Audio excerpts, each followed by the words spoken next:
Hoje é o último episódio dessa temporada do Sabor e Afeto. Uma série que trouxe história, memória e afetos que giram em torno do lugar mais especial da casa para os mineiros, a cozinha.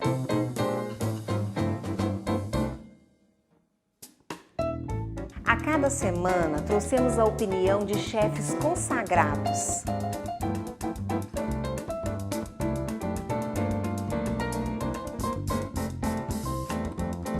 A participação especial de historiadores, cineastas, as receitas mineiras mais típicas.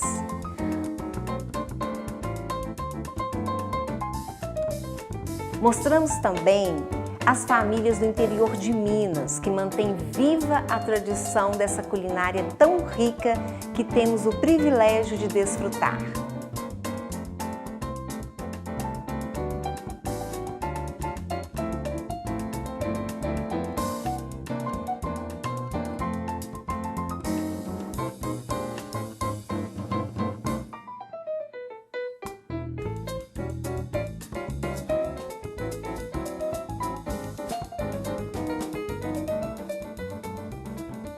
No programa de hoje, a repórter Daniele Domingos e a nossa equipe de reportagem chegou à cidade de Japonvar, famosa pelas suas quitandas e principalmente pelos seus biscoitos. A 530 quilômetros da capital, no norte de Minas, está Japonvar, o destino que encerra esta primeira temporada do Sabor e Afeto. Terra de gente acolhedora, que prepara quitandas deliciosas e é a capital estadual do biscoito caseiro. Quase todas as famílias sabem fazer esse biscoito. É a tradição do lugar, esse biscoito de sal. Eu aprendi com a minha madrasta. E eu aprendi com a minha irmã. Vocês estão com saudade da festa? Como é que é? Demais. Nossa, Minha filha, dá o dia da festa, a gente sente a a falta demais. Quando fala que é pra fazer o biscoito, não tem nada que me pegue em casa, não. Eu tenho que ir fazer o biscoito. Moça, eu não tenho tristeza, não. Principalmente a hora de servir, né? Que a gente vai servir, que o povo come, elogia.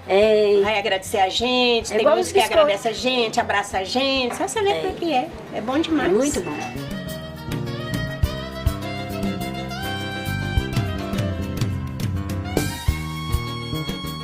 Dona Finha acabou de tirar do forno, tá quentinho.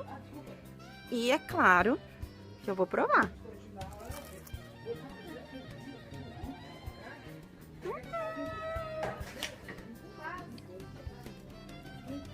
É muito sequinho, é muito gostoso.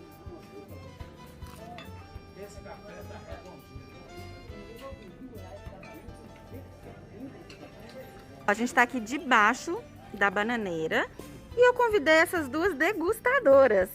Tá gostoso, Melissa? Você gosta desse biscoitinho? É? Cafezinho? Hoje as crianças daqui de Japonvar comem muito biscoito, amam, a família reúne, pede Dona Finha para fazer. Vamos lá, pode provar, vamos comer. Ai, eu adoro receber o elogio, né?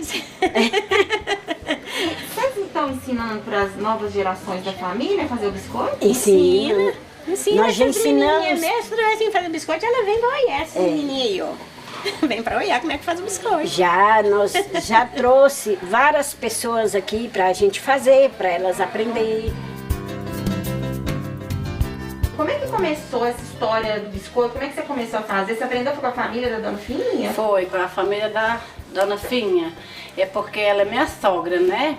Mas desde pequena minha mãe também fazia, sabe? Eu já via minha mãe fazendo.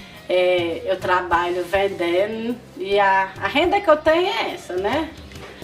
Fazendo biscoito e vendendo. Eu gosto muito de fazer biscoito, de cozinhar. Esses é meu dom, parece.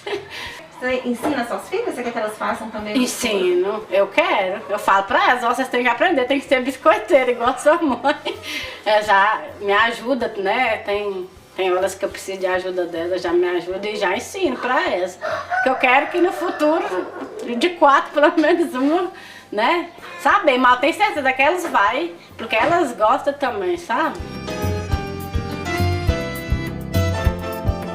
Bom, a gente começou lá na casa da Dona Finha, foi a família dela que começou essa tradição aqui em Japonvar. Conhecemos aqui a história da Juscelia, que já tem uma produção também, está se profissionalizando, né? Montando, melhorando cada dia o negócio dela. E agora a gente vai conhecer uma fábrica que já faz o biscoito aqui há 11 anos.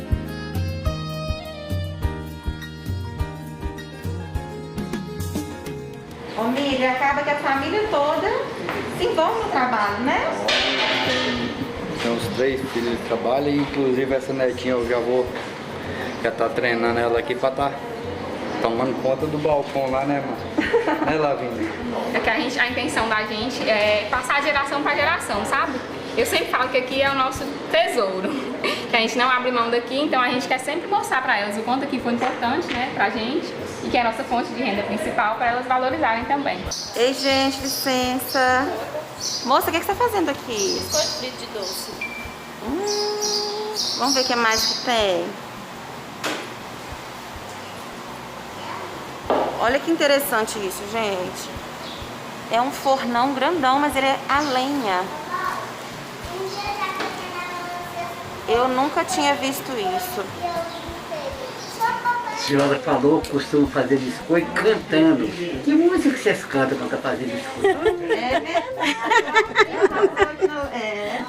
Que música geralmente vocês cantam?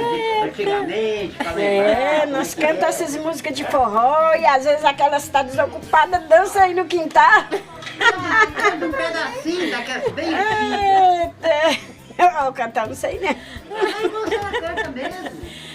Não, mas a gente canta acompanhando o rádio, nós põemos o rádio. Você fica tá trocando esse meu coração. Diz, eu amo você. Vou te confiar, me entregue em suas mãos. Quero dizer que ninguém no mundo vai te amar assim. É tanto amor que esqueça até de mim.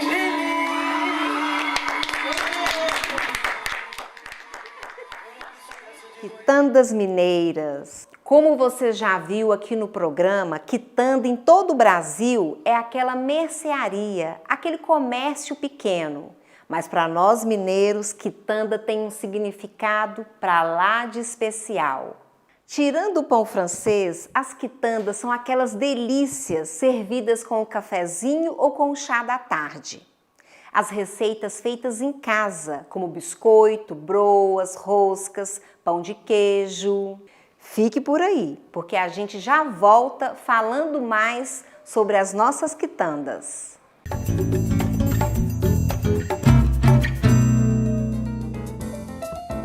Estamos de volta com o último episódio dessa temporada do Sabor e Afeto. E eu preparei aqui algumas das quitandas que a gente mostrou nesses 14 episódios. Nós temos o biscoito tareco, o biscoito de polvilho, temos a nossa rosca recheada. A cozinha mineira é assim, farta, diversificada, com ingredientes do quintal, mas também pode ser moderna e bem sofisticada. Vamos falar um pouco do que as pessoas chamam de alta gastronomia, né? E que geralmente ela está ligada a produtos muito caros, a produtos importados, e na verdade não é nada disso, viu, gente? A alta gastronomia, ela tem a ver com o cuidado com o ingrediente. Então, se você pega um exemplo como a Roberta Sudbrack, do Rio de Janeiro. A Roberta faz com quiabo, com abóbora e com outros elementos da natureza, coisas que são preciosidades, altíssima gastronomia. Você fazer uma comida cuidada, você cuidar do ingrediente com o respeito que ele merece, significa você fazer alta gastronomia. A minha formação de cozinha é uma formação de cozinha francesa e italiana. Eu tive a oportunidade de aprender com um grande chefe italiano no início da década de 90, antes de eu ir para o Cordon Bleu, e isso moldou a minha maneira de cozinhar. Mas desde a década de 90, eu estava muito interessada no que eu podia conseguir ali no meu quintal. Nessa época a gente chamava aquilo de terroir, chique, né? E eu sempre olhei para isso. Eu sempre achei que carne de porco era um suprassumo. Eu trato a carne de porco desde a década de 90 com o maior respeito. E ela faz parte do meu cardápio praticamente sempre. Não quer dizer que eu esteja desprezando o que vem de fora. Como eu falei, a minha formação é de cozinha francesa, mas eu sou filha de húngaro. Meu pai é húngaro, né? A cozinha internacional europeia sempre foi muito forte para mim. A minha primeira experiência nessa coisa de menus de degustação vem de uma viagem que eu fiz com meu pai. Eu não sabia o que é isso. Muito bem. Eu sempre achei essa uma maneira muito elegante de comer. Primeiro que não são pratadas, né? Você come várias comidinhas, tamanhos pequenos, mas você come de tudo. Você tem uma ideia do que aquele chefe dá conta de fazer, sabe? Eu acho isso lindo, sempre achei. Se perguntar do melhor prato, eu sou louca com pato. Ainda bem que a gente produz muito pato no Brasil. E as pessoas falavam, pato é uma comida metida. Não tem nada disso, gente. A minha sogra conta que na fazenda dela em Teófilo Otoni criava-se pato e que se comia pato 3 vezes por semana, né? Então acaba que, o que é uma boa cozinha, uma cozinha bem cuidada? É uma cozinha que você tem amor pelo ingrediente e cuidado com ele. Aí você transforma ele em algo inacreditável. Os chefes mineiros devem sim utilizar os produtos mineiros, valorizar os nossos produtos e construir, criar os seus cardápios em cima de produtos mineiros. Mas não precisa ser uma coisa, aquela afetação mais. Já passou, na minha opinião, já passou o período dessa afetação. Nós já conquistamos isso. O que nós temos que colocar nas nossas cabeças é que sim, nós temos a melhor gastronomia do Brasil, ponto final. Isso já tem que estar aqui dentro. Então nós temos que criar em cima, né, novos cardápios, sim, utilizando, mas com técnicas francesas, é claro, técnicas bacanas, aquela coisa toda. Eu sou professora, né, desde muito tempo. Uma das coisas que eu percebo nesse meu caminhar na gastronomia é uma tendência muito interessante. Se antes eu tinha alunos que queriam formar em gastronomia e ir para grandes restaurantes de São Paulo e Rio, fazer um estágio internacional, hoje eu vejo alunos se formando para ter pequenos negócios e, às vezes, voltar para suas cidades pequenas, com pequenos negócios, com uma ideia de ter uma identidade, de fazer a sua comida com ingredientes locais, com uma preocupação em valorizar os pequenos produtores. Isso não existia há pouco tempo. Então eles querem cozinhar de uma forma muito mais humana, de considerar desde a matéria-prima, né? Então eu vejo pessoas hoje que conhecem quem é o seu produtor de queijo, não pela cidade, mas pelo nome da pessoa que ele o produz. Então é uma diferença muito grande. Quando eu formei em gastronomia, a minha estrutura curricular, ela valorizava muito mais a Europa do que o Brasil.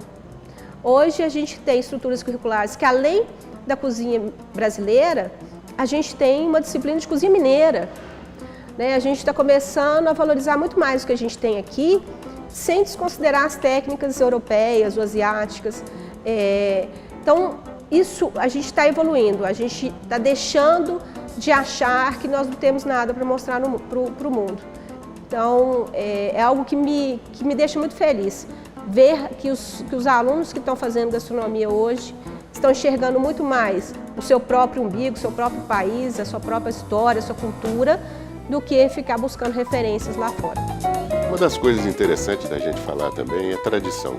Muita gente confunde tradição com originalidade, né? As receitas originais, dificilmente elas elas são repetidas hoje até por falta de insumos ou por modificações em costumes. É importante a gente entender que as receitas não têm que ser originais. Tem muita gente que fala, essa receita está errada. Não é questão da receita estar errada. A ideia da receita, ela continua com a tradição de fazer aquele tipo de quitanda ou aquele tipo de doce, né? Mas sempre... e as pessoas gostam também de experimentar, mudar um pouquinho, né? Então isso não faz a receita melhor ou pior. Eu acho que o que é ruim é a receita mal feita, né? E a gente tem que buscar entender essas mudanças ao longo dos anos. A questão da tradição versus a contemporaneidade, ao que eles chamam de gourmetizar os pratos, eu vejo que tem espaço para todo mundo. A comida tradicional, bem feita, ela agrada o paladar de muitas pessoas, agrada o meu, mas tem espaço também para quem queira mudar, quem queira fazer uma releitura. Eu não vejo problema nenhum você estar fazendo a comida mineira de uma forma diferente, de uma forma contemporânea, mas é necessário que tenha conhecimento, que tenha conceito, que tenha identidade, que seja algo pensado e feito de uma forma com qualidade. Mas eu vejo que tem espaço para todo mundo. Tem hora que eu quero comer a comida tradicional, a comida exatamente feita como era feita da tradição antiga, como tem hora também que eu quero variar, quero experimentar novos sabores. Nossa cozinha é uma cozinha muito nova, o estado tem 300 anos. Se a gente for comparar com outras culturas gastronômicas, com outras cozinhas pelo mundo, a nossa cozinha é muito nova, é muito recente. Então cabe sim a gente estar introduzindo novas técnicas, novos saberes, ingredientes novos, por que não? Essa tradição, isso tudo que fez gerar nossos modos, nossos hábitos alimentares,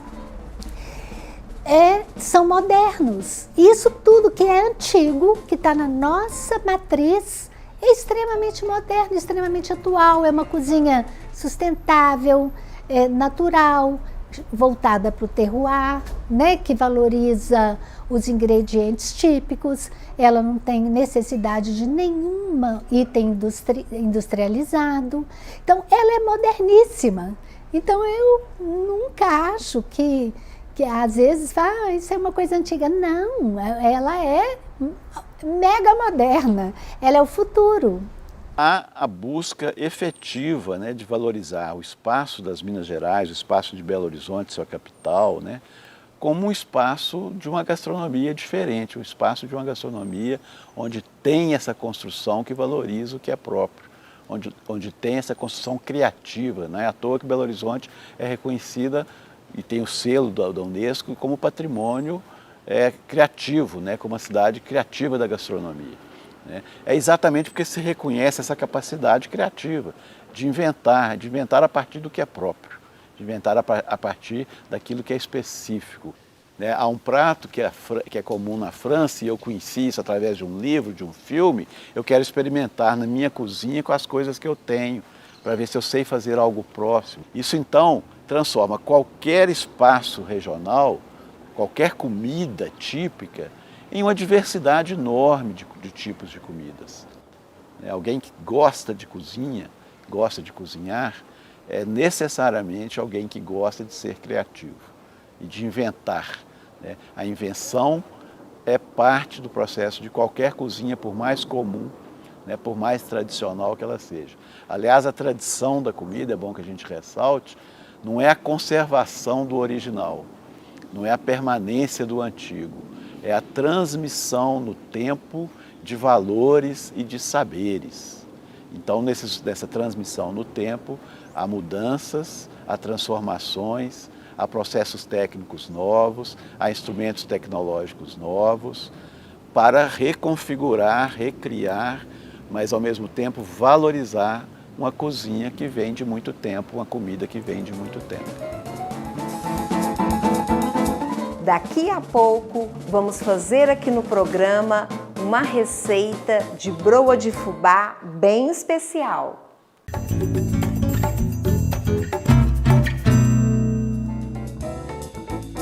Agora vamos fazer a nossa broa de fubá, uma quitanda bem mineira.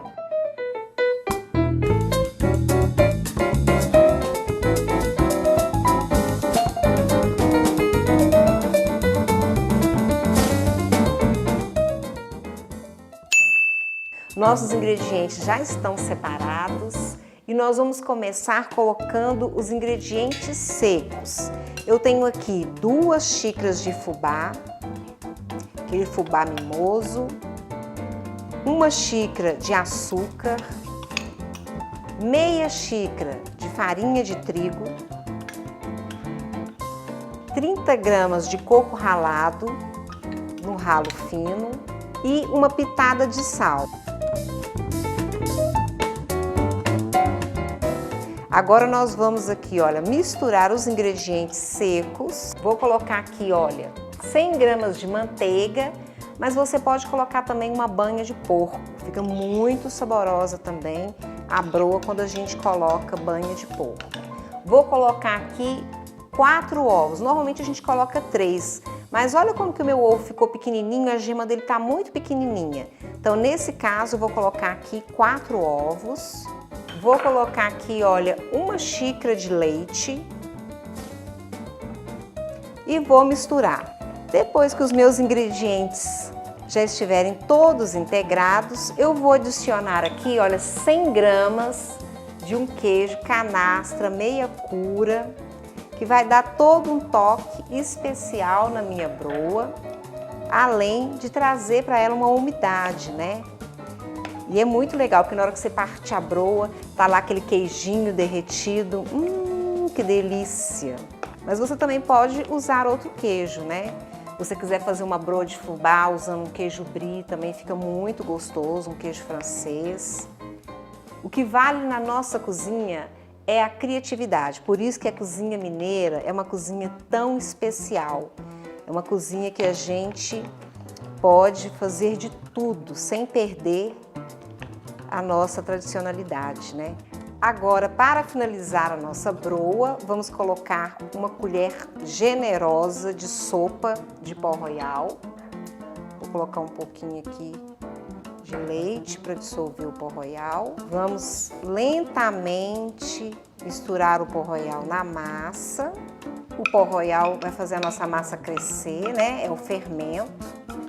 Então a massa já está pronta e agora a gente vai colocar ela aqui numa forma que já foi untada e enfarinhada, tá? Para o bolo não agarrar.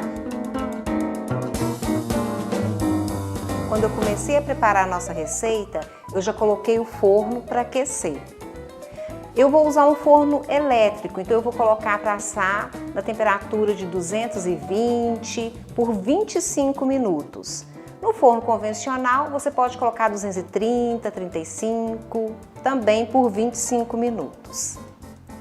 Broa no forno, daqui a 25 minutos a gente vai fazer esse empratamento.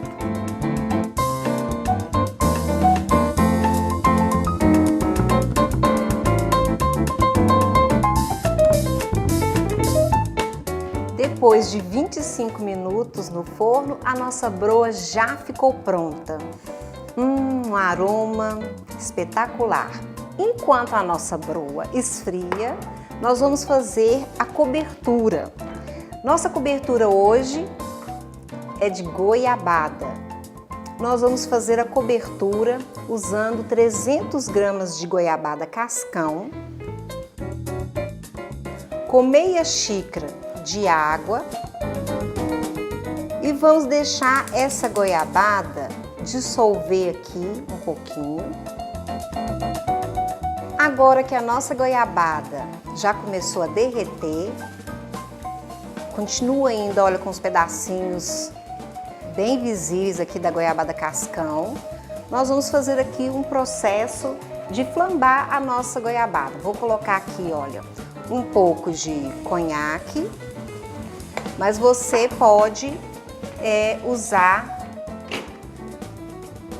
você tiver em casa uma outra bebida, pode utilizar também uísque, pode utilizar uma cachaça.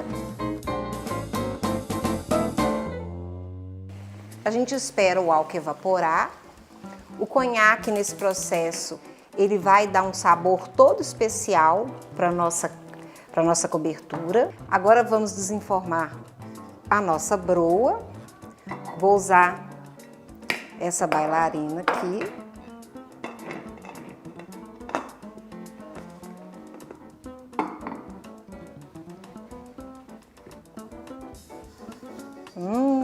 Ficou lindo, olha. Agora vamos colocar a nossa cobertura de goiabada flambada com conhaque.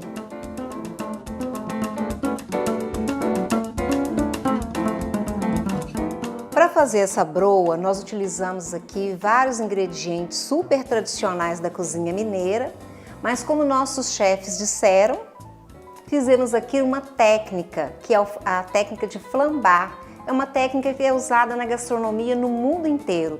Todas as cozinhas utilizam essa técnica para diferentes tipos de pratos. Então hoje a gente conseguiu aqui trazer uma técnica francesa com um prato mineiro.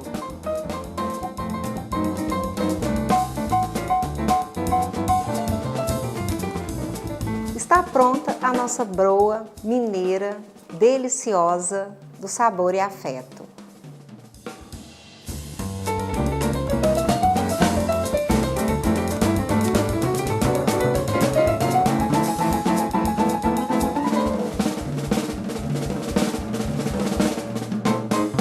Se você perdeu algum episódio, veja no nosso canal do YouTube.